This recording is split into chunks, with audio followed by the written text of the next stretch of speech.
fireside chat. And there's no fireplace, Derek. What is that, man? People gonna ask for their money back because they didn't get a fireplace. They don't came have the in, they got fireplace, carpet. We don't have the fireplace, but we have the heat. You have the heat. Man, you got the heat. You just straight up, you don't even care about lying to these people. We're gonna have a fireside chat. Hey people, later we're gonna have a Bentley giveaway. You just make stuff up. Well, hello people, do you want a yacht come Sunday at 8 a.m.? It's a yacht giveaway fireside chat. We just say whatever we want up in here. You just pay your money and we'll just promise you something. So first of all, I want to thank Butch Graves for inviting me and giving me the opportunity to come hang out. I really appreciate this. I love Black Enterprise. I never paid for it, but I read it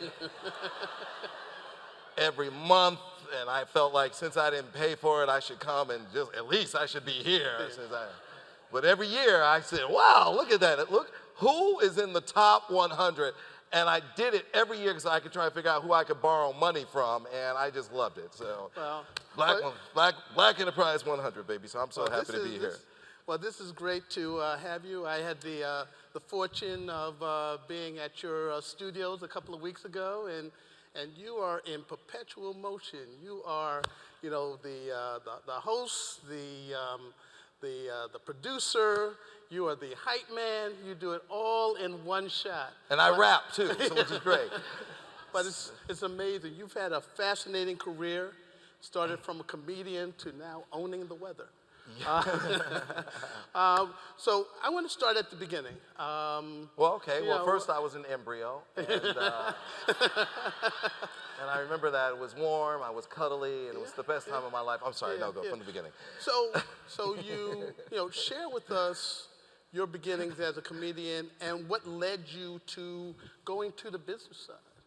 You know, as a kid, I was born in Detroit, Michigan, and all right. Can I get a ride home? That's good. We can carpool, get there faster, get in the carpool lane. I just remember as a kid, born in Detroit, Michigan in '61, and Henry Ford Hospital.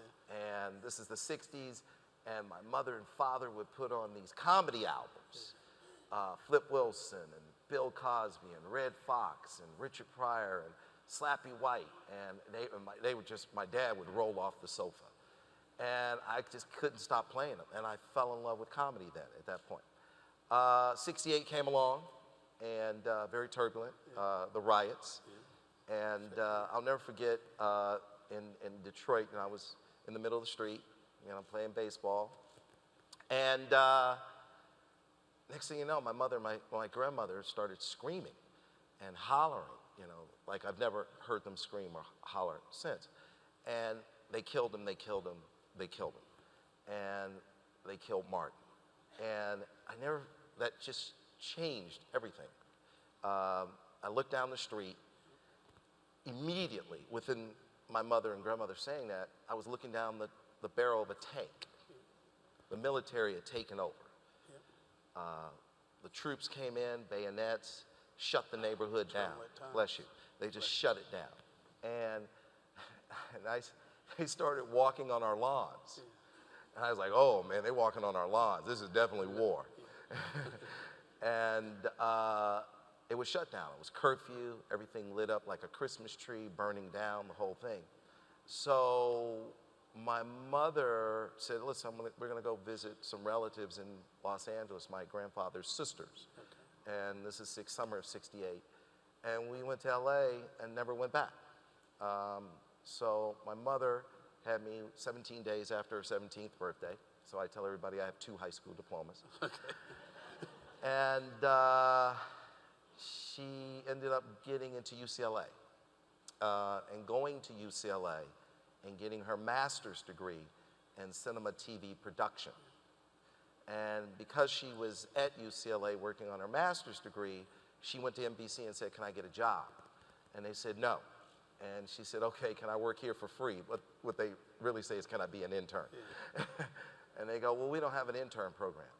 And being persistent, thank God, she said, well, will you start an intern program with me.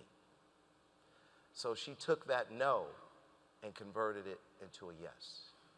And converting that one no into a yes changed the trajectory of our lives.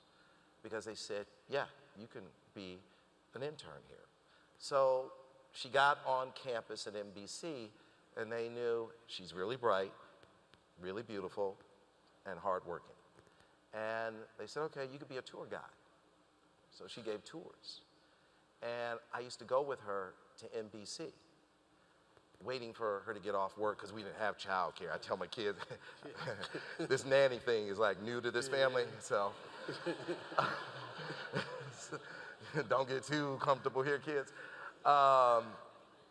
And so I would go with my mother and wait for her to get off work.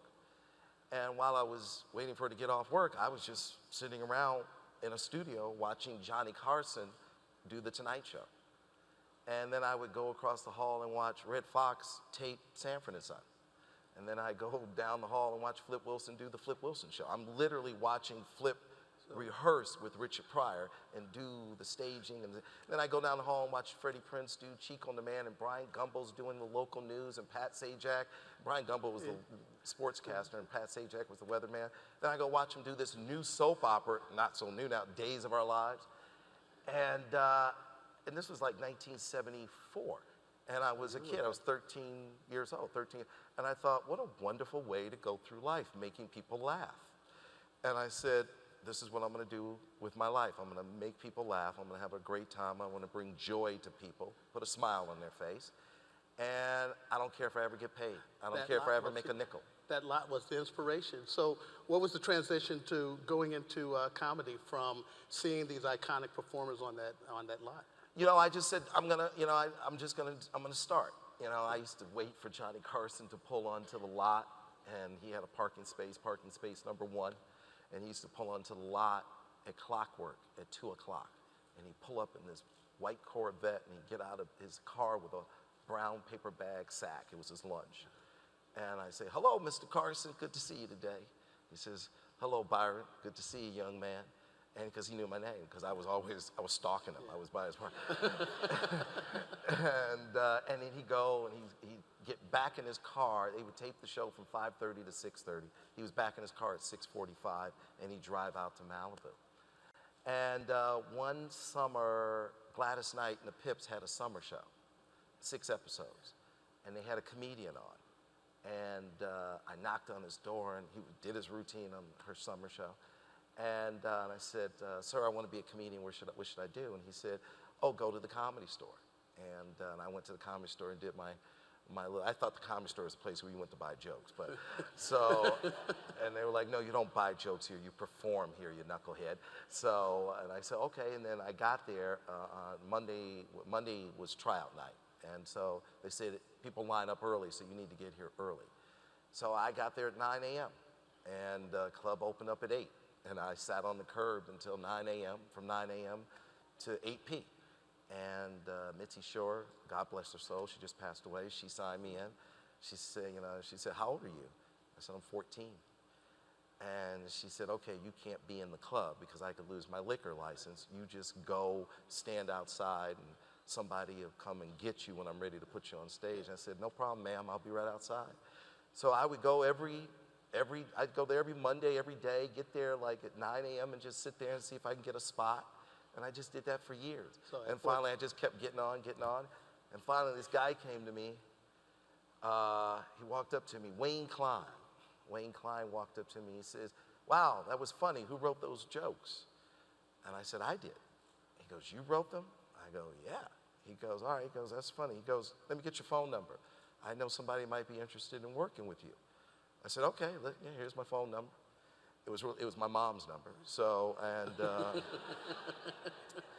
and sure enough, the phone rings like a week later. I answer the phone, and this guy says, can I speak to Byron?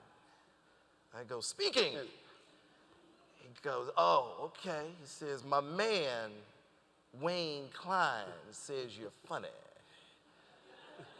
I go, that's what I'm working towards, man. That's what I'm working towards.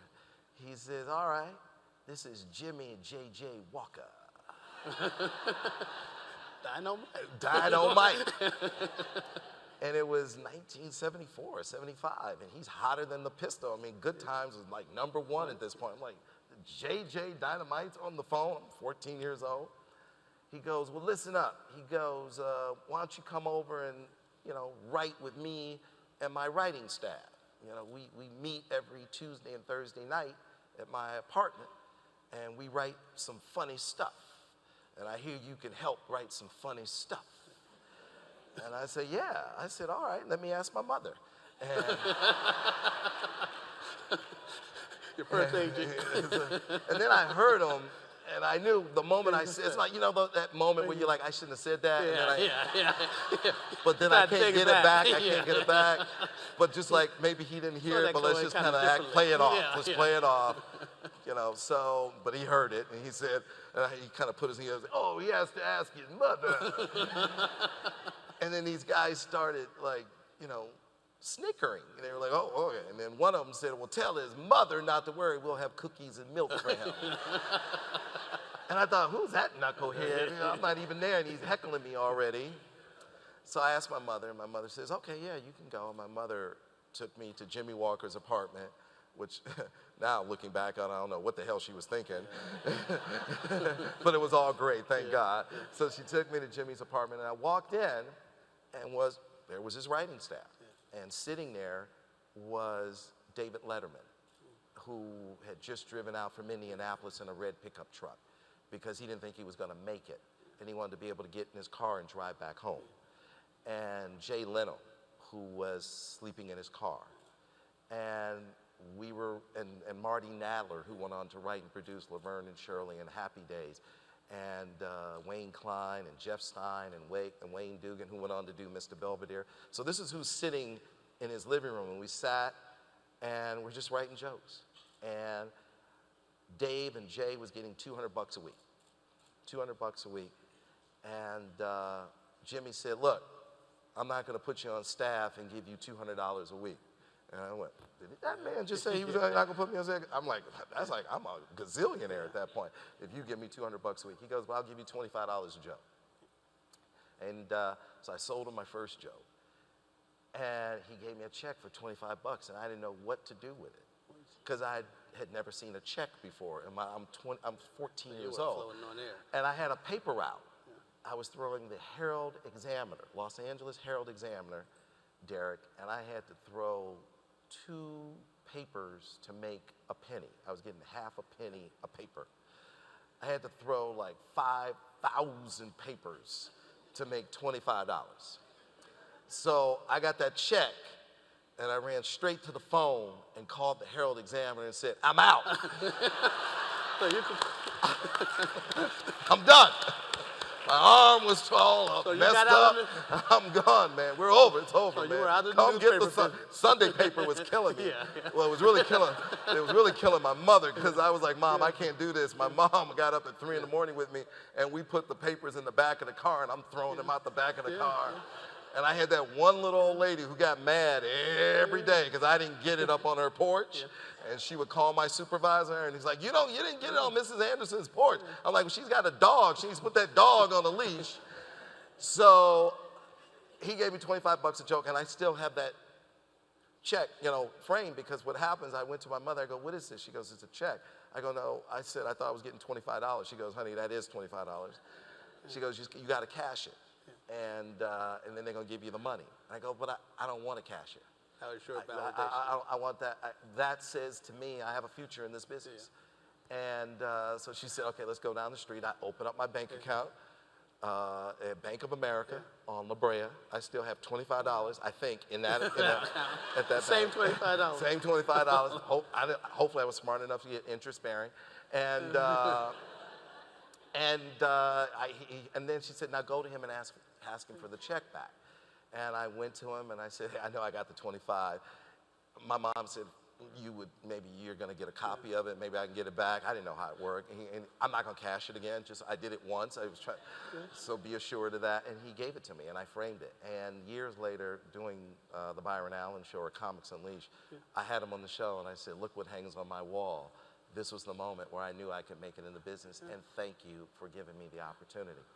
And so yeah, that was the moment I started doing stand-up and never stopped, never looked back.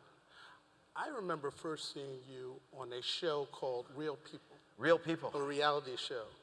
You know, how did you get on that show, and how did, from that show, make the transition from going to the business side? You know, Real People. So I was performing in the clubs from the time I was 14, Comedy Store, improv.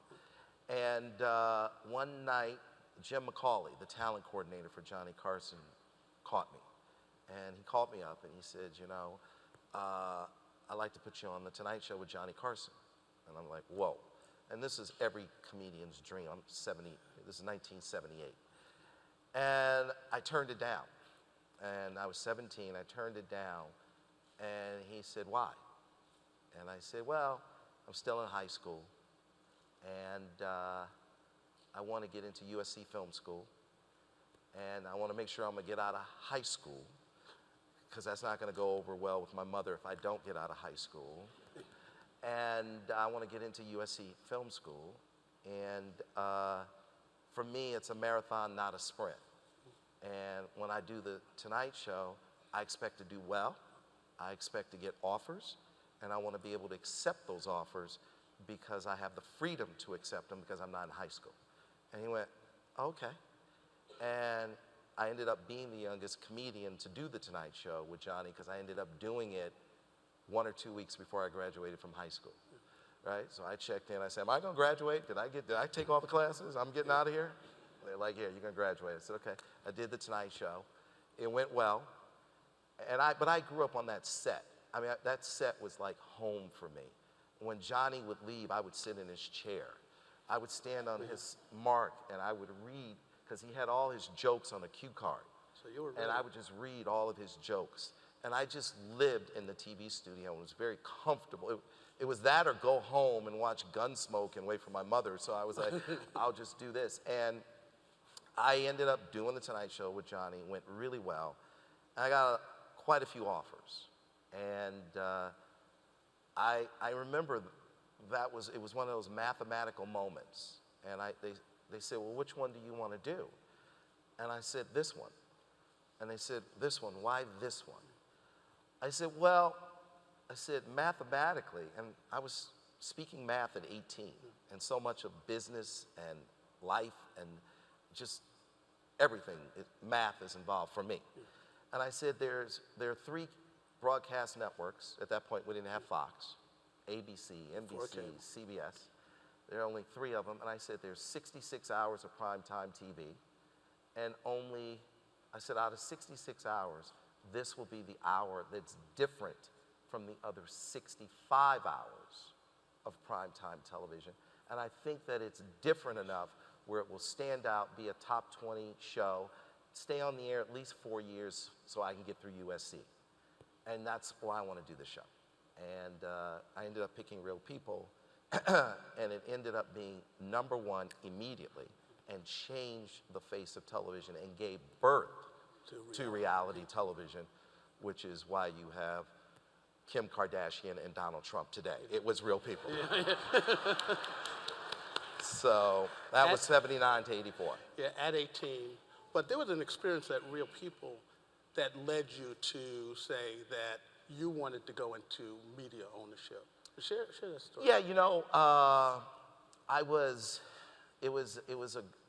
a great moment for me. At the time, it was one of my worst moments, but it was a great moment for me. And looking back, I was 19 years old. And they only had me for 1 or 2 years. And so my first year, I was getting $2,500 an episode. And my co-hosts were getting $75,000, $10,000 an episode. Second year, I was getting $4,000 an episode. My co-hosts second year, they were getting $12,500, $15,000 an episode. So they only had me for a few episodes in the third year. And then we said, hey, can we get in year 3 what they were getting in year 1? And they just said, no, you're out. And you're lucky to be working. And it was very painful to have someone say that to my mother about me. And so I said, you know what? And I was out. I was done. They replaced me, put a cute little kid in my chair, and people were like, what the hell happened to you? I asked. You asked the same question? Yeah, okay, good. Well, you were the one.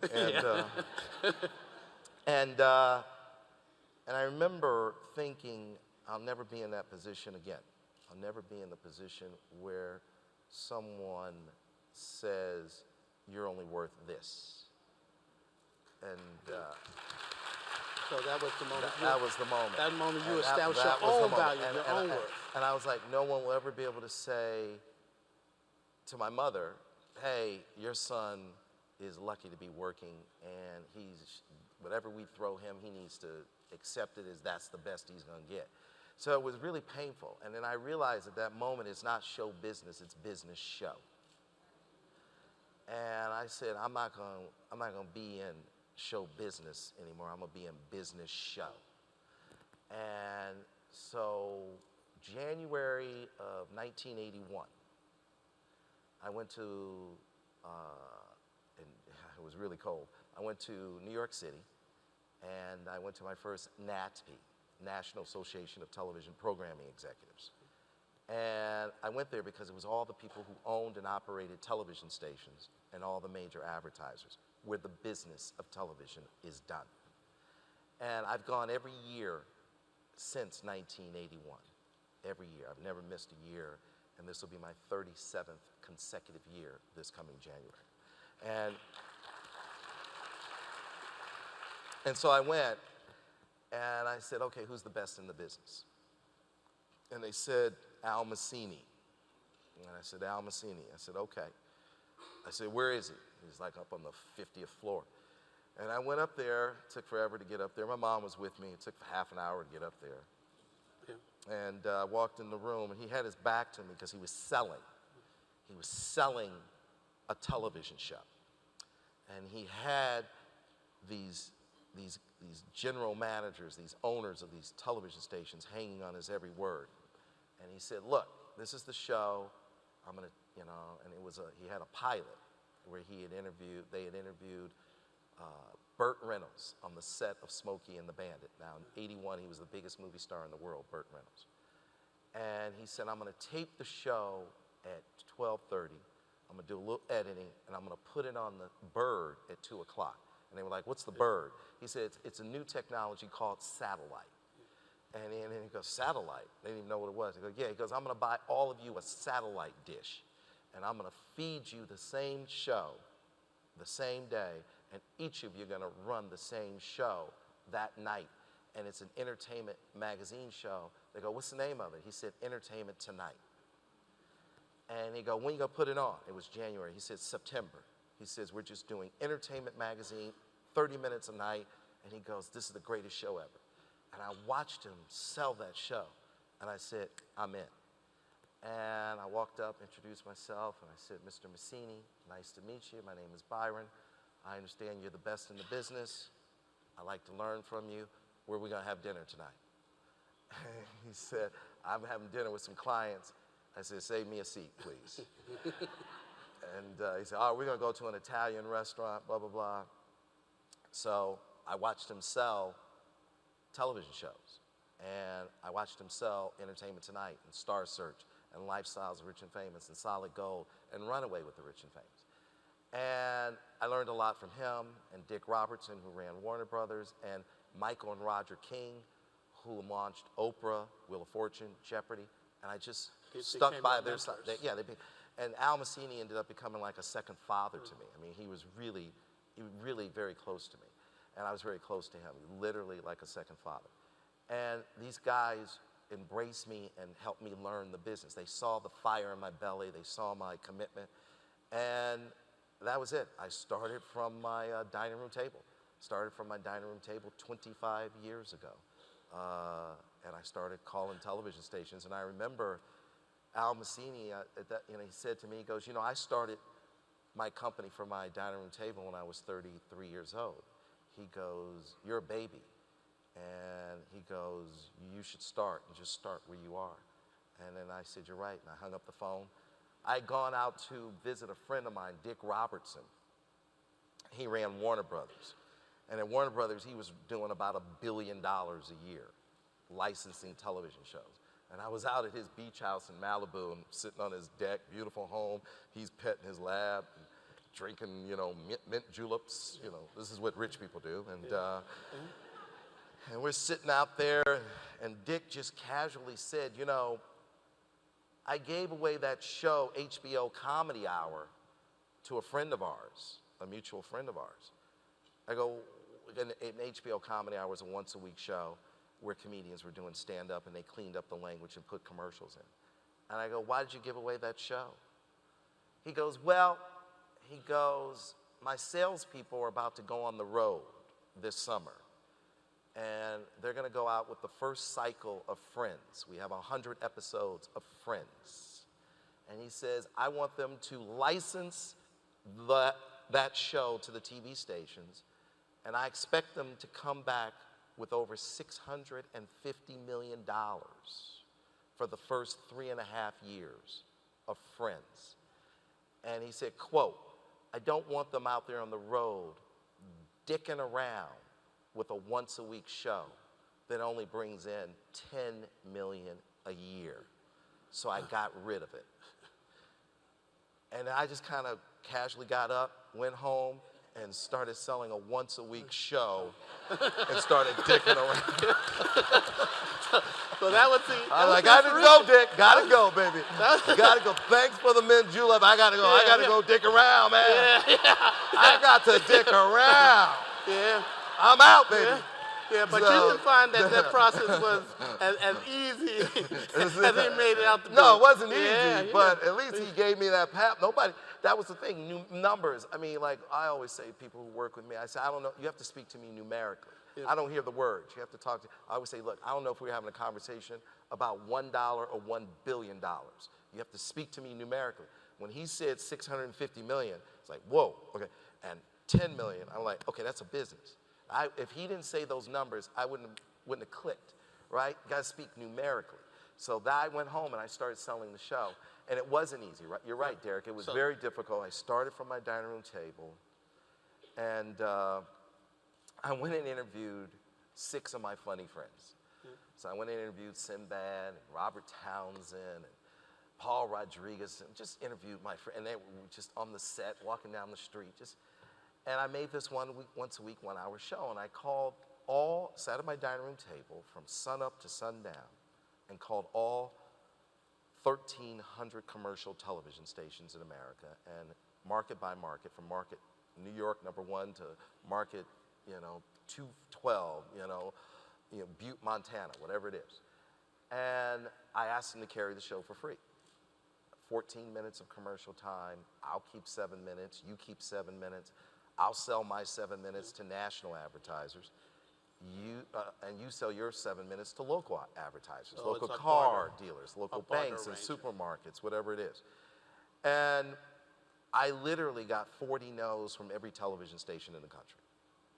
And after a year of sitting at my dining room table and burning holes in my dining room chair, I was able to squeeze out about 150 yeses after about 40,000 no's. There was easily 40,000 no's. And that was a year of just no, no, no, no, no. And I didn't do anything except call, call, call. I started at 6 in the morning so I could start. I was in LA, still in LA. Started at 6 in the morning so I could start calling, call stations all the way up to 6 p.m. So it was just 12 hours a day. And there were days I didn't eat. It was just like, boom, just dial, dial, dial, dial, dial, call, call, call. And Tribune had said if I had gotten 85% of the country, they were going to sell my advertising, my 7 minutes a week. And they would give me an advance of $400,000 to go into production on my show.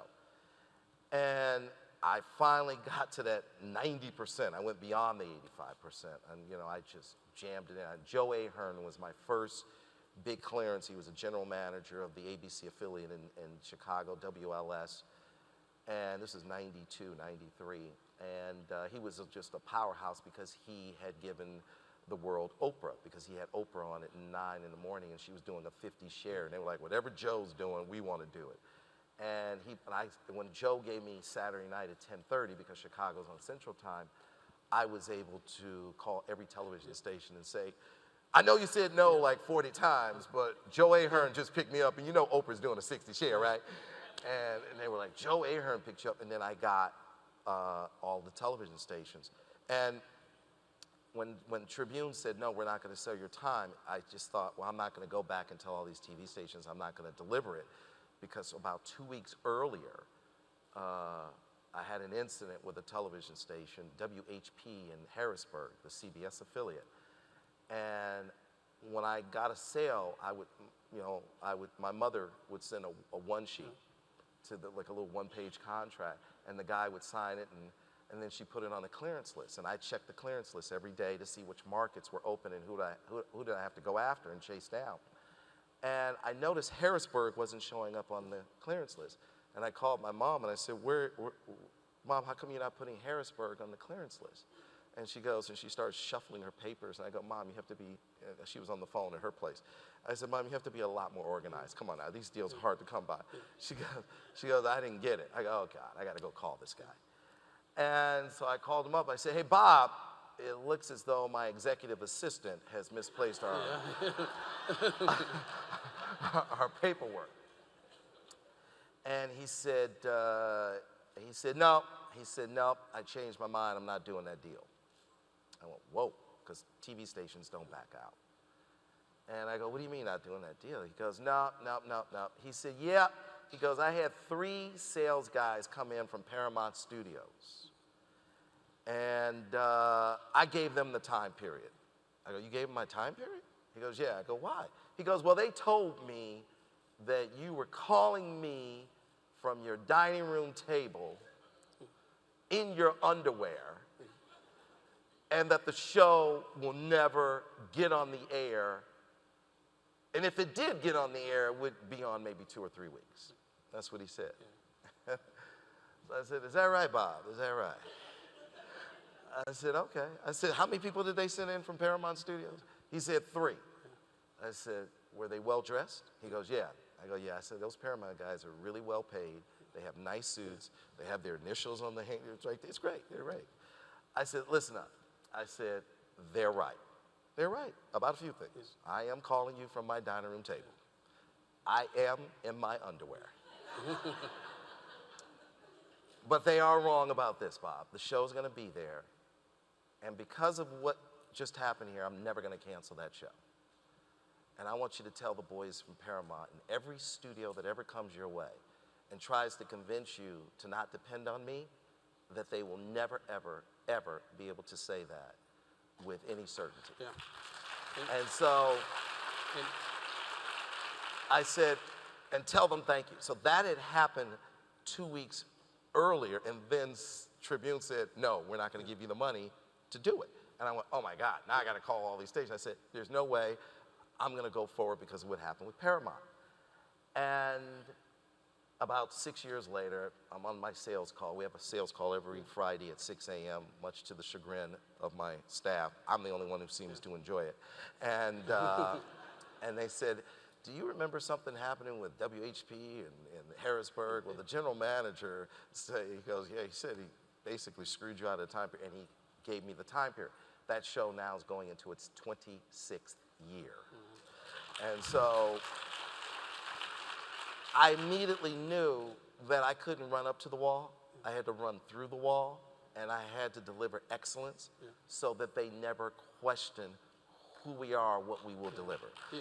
And keep that leverage on our side in terms of here's our credibility. We're going to get to Q&A in a second, but I wanted to look at, that was the beginning of entertainment studios, which you had started with your mother. And as you said, you've never canceled a show in 25 years. How did you get to the stage where you grew entertainment studios to more than 40 shows?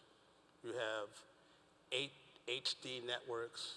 And one of the comments that I've heard you say that we've talked about is that you don't chase audience, you feed audience. Yeah. Explain that. You know, I think that, you know, for me, you know, you're always going to the next level. I think the greatest asset I've had in my journey, and it's still a journey, adversity. the adversity has been the best thing to happen to me. When, like HP saying, this is what Paramount said, and Tribune said, I'm not going to sell your time. I had to go and sell my time. I didn't know how to sell advertising time.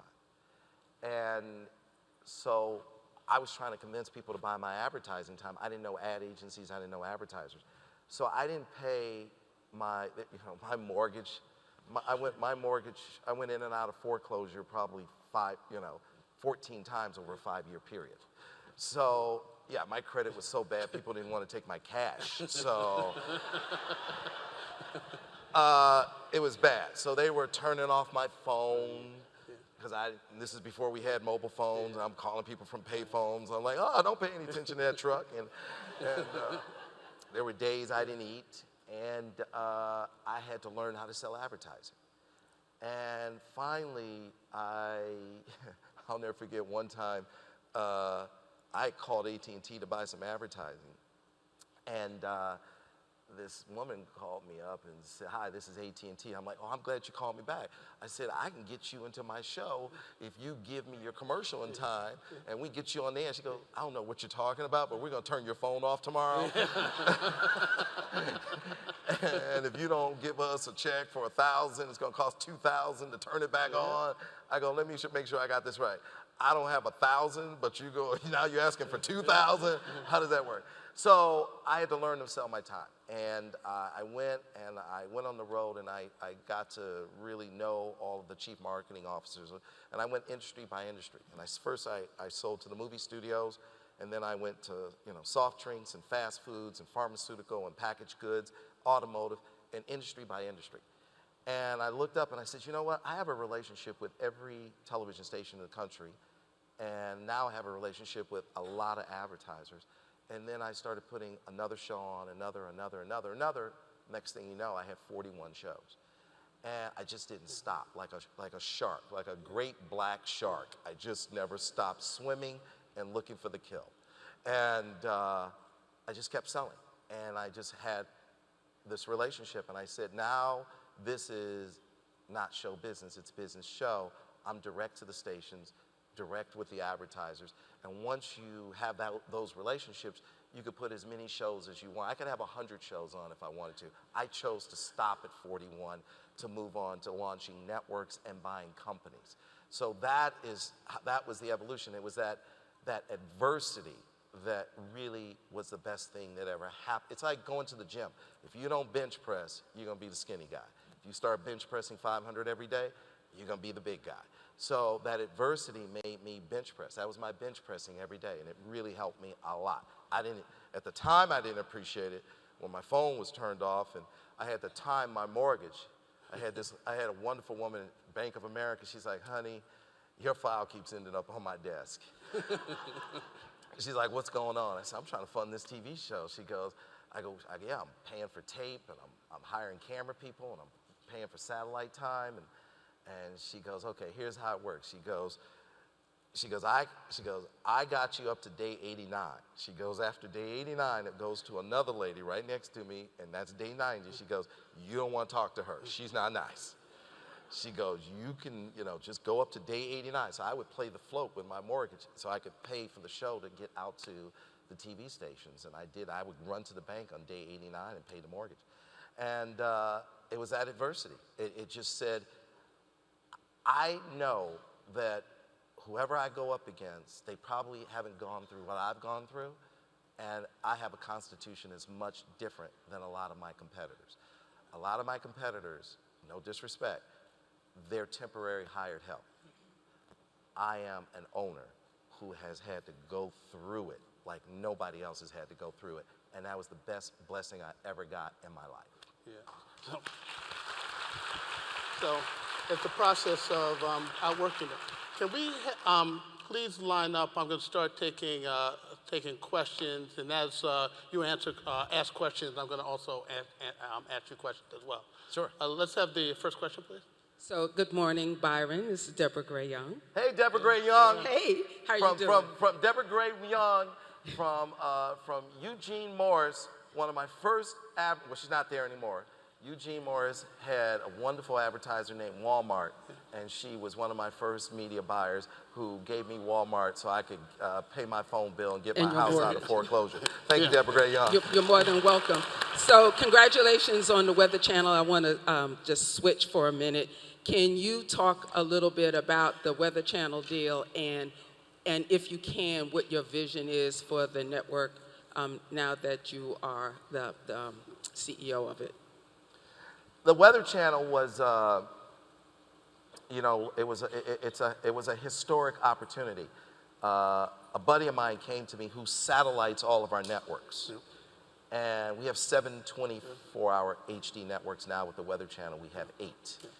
So I had read an article in the New York Times. Verizon wanted to spend $23 billion, bring fiber to the home, offer 150 HD channels. And so I went to Verizon and said, I want to offer you 10 channels. They said, how many do you have now? I said, 0. They said, what are you thinking? And I said, well, you know, I'm originally from Detroit, Michigan, and my dad worked at Ford Motor Company for 30-something years. My granddaddy worked at Great Lakes Steel 30-something years, and these guys never called in sick a day in their life, and they couldn't wait to get to work.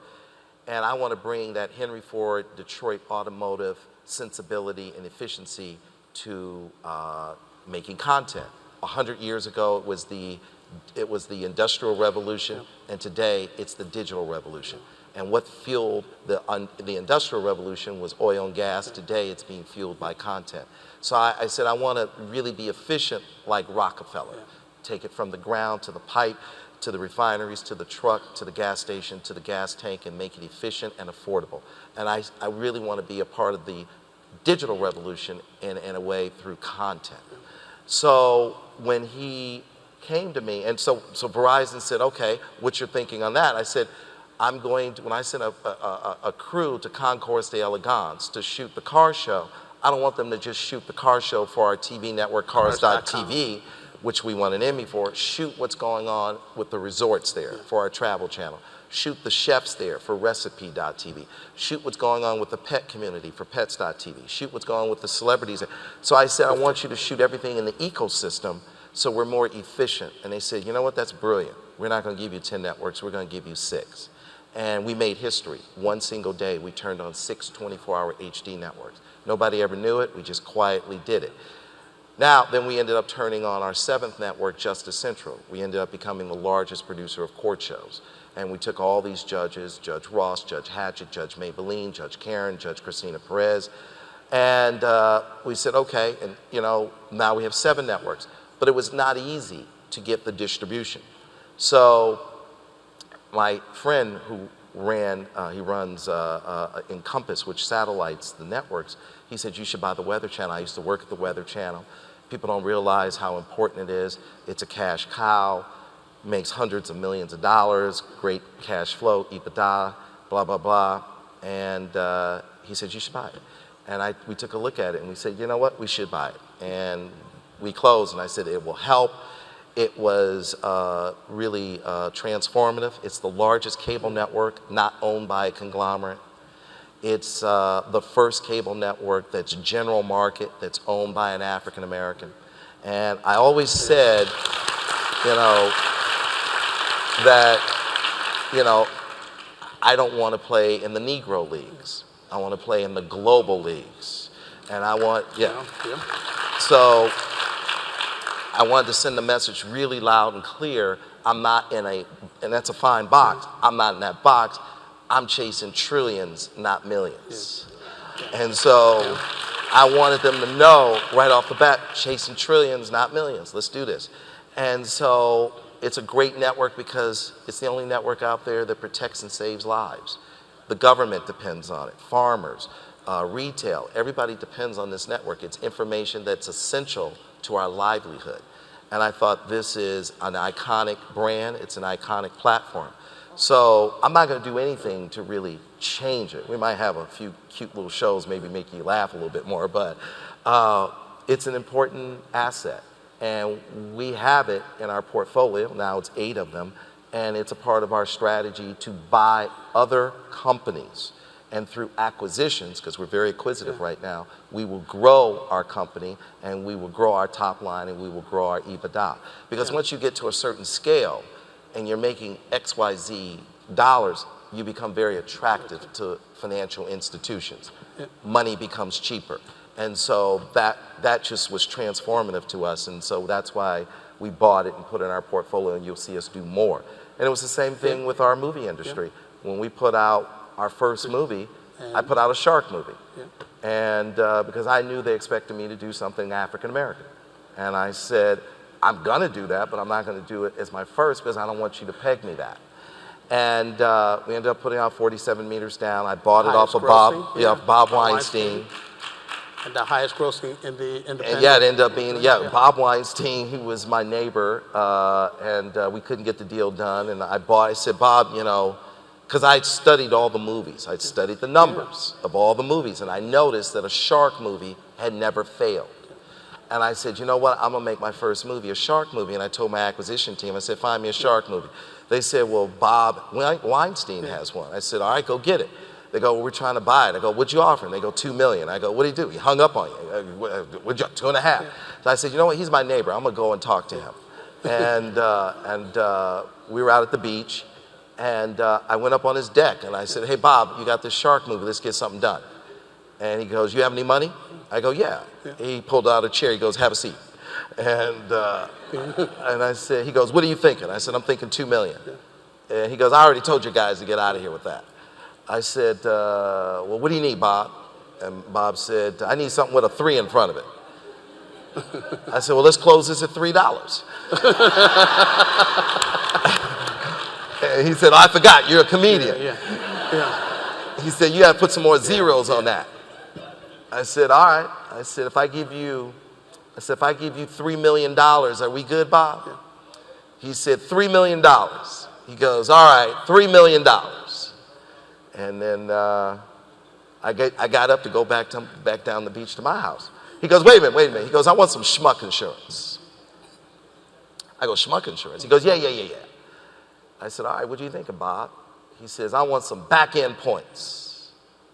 I said, all right. I said, well, get comfortable because I'm going to say something to you nobody's ever said to you. He goes, oh, yeah, right. He goes, I've done thousands of negotiations. I said, I'm not going to give you any back-end points. I'm going to give you 2% of the gross. Every nickel I collect, I'm going to send you, every dollar I collect, I'm going to send you 2 points, 2%. He goes, whoa, never heard that before. I go, right. I gave you 100 times more than you asked for. I said, I never want to be across the table from you, Bob, talking about why I spent so much money on hair and makeup for Mandy Moore, or why I did this, or why I threw a premiere party, or whatever it was. I never want to sit across the table from you and talk about receipts.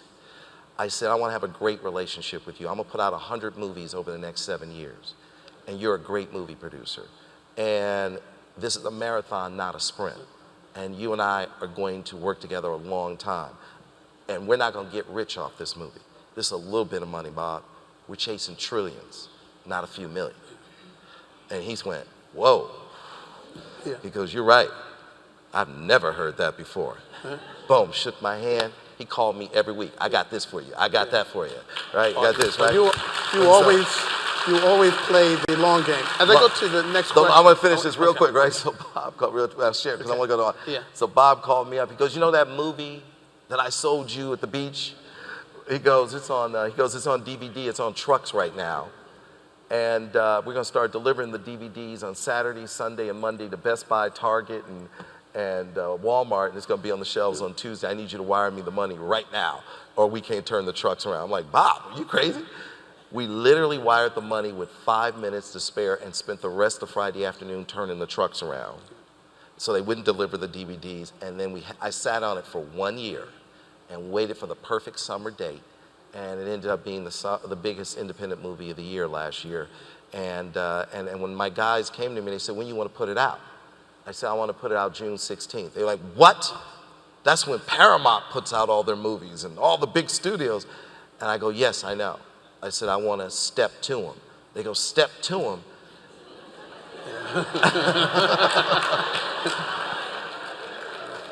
I said, what do you mean step to them? You know, this is Disney. Disney's got Cars 3.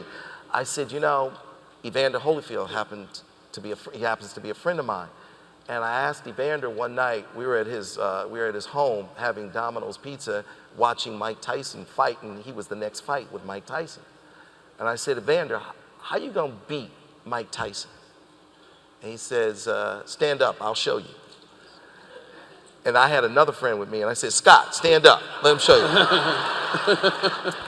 And he said, everybody's afraid of Mike Tyson. Yeah. So what they do is they step back, yeah, and then he gets full extension and knocks, yeah, their head off.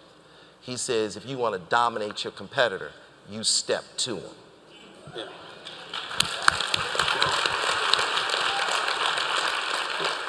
And he says, when I'm in his face, he's not going to be able to take my head off, and I'm going to frustrate him. Yeah. Well, clearly he frustrated him and lost his ear, but he frustrated him. And he said he won't have full power on me. And I said, I want the studios to know I'm here, and I'm going to come in and take money when they show up to take money from those summer releases. And that really caught everybody surprised. They thought that we would do a $2-3 million opening weekend. We had $11 million opening weekend, held the theaters all the way through October, and picked up $44.3 million. They were like, hey, yeah, who is this Negro? Yeah. That was good. Yeah, unfortunately, I've been given the cue to leave. Yeah. All right, let's go to our fireside chat right now. Yeah. But before we leave the stage, real quickly, Byron, I'd like for you to share with the audience and the entrepreneurs out here why now is the best time to start and grow a business. And you have any philosophy? Well, you know, it's absolutely the best time because the barrier to entry it's gone. And so many of us as African Americans, we have had serious issues in accessing capital that was not predatory. Because we live with that matrix, what I call the 4 Ds. You know, first, you know, they dismiss us, and then you get a little angry about that, then they discredit you. And because you're frustrated, then they move on to that 3rd D, demonize you, and then boom, that 4th and final D, destroy you. And I recognized that matrix, and I said, how can I work around that matrix? And I knew that we didn't have access to capital. If you don't have access to capital, then you can't buy real estate. And then when it's time to refinance 20 years later, 18 years later, to send your kid to school, then you're not able to break that chain. Small companies, that's the largest employer of people in America. We need that. And that was my big request of President Obama. And I said, I only need 2 things from you, because Coretta Scott King, I bought the rights to do Coretta Scott King's life as a miniseries, because I wanted to look at Martin Luther King through her eyes, because I felt she was just an extraordinary person. She built the Martin Luther King Center for Nonviolent Change. She made his birthday a national holiday, the only American to have his birthday as a national holiday. And I just said, she's an unbelievable queen. And she and I became friends. And she said, look, Byron, as African Americans, we had 4 major challenges. Number 1, end slavery. Number 2, end Jim Crow, which I think was more damaging than slavery. When we were slaves, we were property. We helped make people rich. When we were free, then we were competitors, and then it was like, okay, hang them.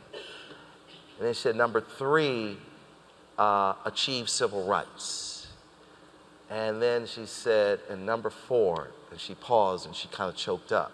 She said, the real reason they killed my Martin, achieve economic inclusion. And that conversation and that statement really, once again, changed my trajectory. And she said, it wasn't, I have a dream that got him murdered. It was the speech, The Other America, that got him murdered. The Other America is the speech they don't talk about, where he says there are 2 Americas. One America has access to capital, education, opportunity, jobs, mentorship. The other America does not.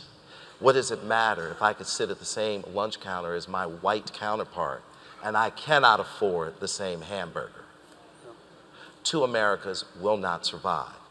We need one America, not two. They killed him pretty much on the spot after he said it, because he was pushing for economic inclusion. And I said, no problem. I'll work on economic inclusion. I will show the way. How do we do it? How do we pursue it? Berry Gordy changed it for me.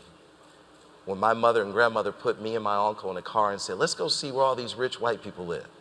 And I'm sitting in the back of the car, and they were like, that's where the Fords live.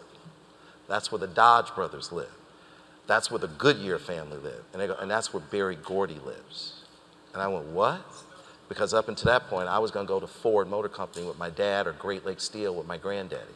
And when I saw at 7 years old, that black man living in that neighborhood with an indoor swimming pool, I saw myself differently from that point on. And so I know that those images are powerful, and that as our children see us as entrepreneurs, it is the most powerful thing we can do for ourselves and do for our community and do for America. And so I knew it was important to do certain things, like file the lawsuit. And I'm not a litigious person. I've never filed lawsuits up until I got into the cable game, and I filed the lawsuits against Comcast and Charter because the Obama administration asked me, are these good corporate citizens? And I said, not in my opinion. And they said, why? I said, the cable industry spends $70 billion a year licensing cable networks, and not one penny goes to African-American ownership. And I had a guy ask me, a white guy, he said, well, why is ownership, we have African-American targeted networks, why is ownership important? And I said, I just have my kids, my daughters, and I said, you have daughters, right? He goes, yeah. I go, so you have daughters. I said, so how would you feel if I controlled all of the media? I controlled how your daughter grew up and saw herself. I controlled her self-esteem. I controlled how people saw her. Would you be cool with me having that control over your daughter's trajectory, her psyche? He goes, absolutely not. I go, well, why would you expect the same from me? Now that I have my daughters,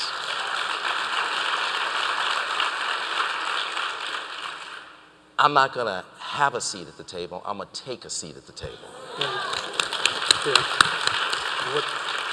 And I'm gonna have say on how they see themselves and how they grow up and how the world sees them, because I'm not gonna leave it to you to depict them. And I think the most powerful person in the world is not the President of the United States. I think the most powerful person in the world is the person who controls media, because that person controls what you hear, what you see, ultimately what you think and what you do. So this isn't just about money, this is about power. And so that became a game changer. And last but not least, what I said to Tom Rutledge at Charter, he said, well, you sued us because you wanted to take advantage of the merger. And I said, Tom, business is a contact sport. And, but that isn't the reason why I sued you. I sued you because when I looked at your board, you have 11 people on your board, and they're all white guys. You didn't even have the decency to have a woman on your board, which represents 60% of the global population. You didn't show respect to women, let alone African-American, Hispanic, gay, Asian. 11 white guys get together every 90 days, look around the room and go, this feels right. I'm not the bad person here, Tom. I'm just making it better. As a matter of fact, Tom, you didn't even have a chief diversity officer.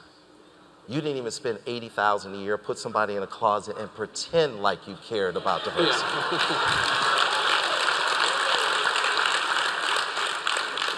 And I said, Tom, if you really want to know why I sued Charter for $10 billion,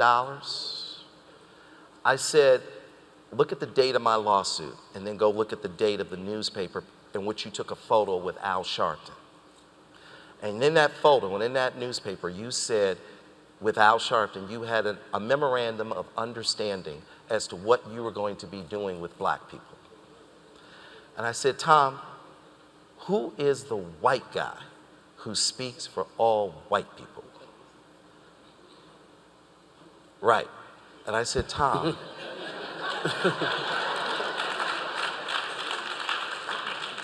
I said, the very idea of Al Sharpton, for me, is racist. That you think there is a black man that speaks for all black people, and you think it's him. I speak for myself. They speak for themselves. I said, Tom, how you gonna sit with him? And I own 7 24-hour HD networks. Cheaper to do business with him than to do business with me. And I said, and that's why I named him in the lawsuit as well. Because he's messing with a $10 billion conversation. And we made history. And I basically said, guys, I'm putting you on notice, and we have to do this in a way where everybody has fair and equal access, and you're not minimizing us anymore. And that's where we changed history, and we used Civil Rights Act 1866. Write it down. Civil Rights Act 1866. It was put on the books in 1866 to protect the newly freed slaves, to make sure we had economic inclusion, government and commercial contracting. Civil Rights Act 1866, Section 1981. And I paid my lawyers millions of dollars, and I said, drop it on them and get them to the table. And now they're both in the Ninth Circuit, and they can't shake me. I said, you can't shake me because you can't introduce a black guy that you're doing business with. And now we have a way of holding you accountable and saying, please treat us with respect and do business with us the way we do business with you, because we love you, and that's how we're gonna make America great again. With that, ladies and gentlemen, let's give a